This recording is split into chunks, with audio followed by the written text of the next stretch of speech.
मौसम की बेरुखी और प्रशासनिक उदासीनता के कारण आज अन्नदाता गंभीर संकट के दौर से गुजर रहा है। मानसून के समय पर सक्रिय न होने और बारिश के धोखा देने के कारण खेती किसानी के तमाम काम अधर में लटके हुए हैं। ऊपर से अघोषित बिजली कटौती ने किसानों की मुश्किलें और बढ़ा दी हैं। जहां 8 से 10 घंटे तक बिजली गुल रहने से फसलों की सिंचाई करना मुश्किल हो गया है।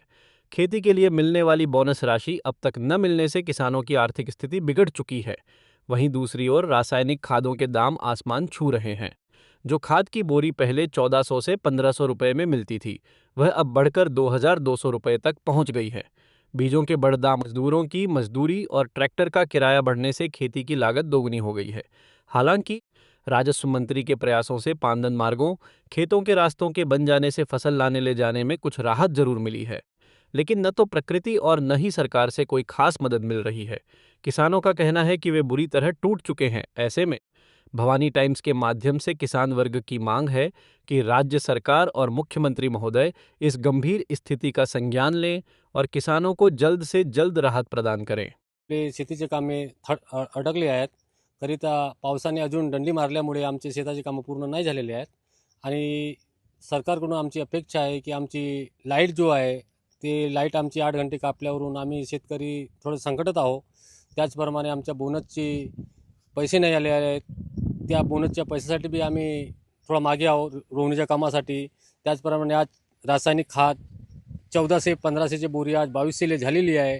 शेतकरी वर्गावर खूप संकटाची परिस्थिती आलेली आहे.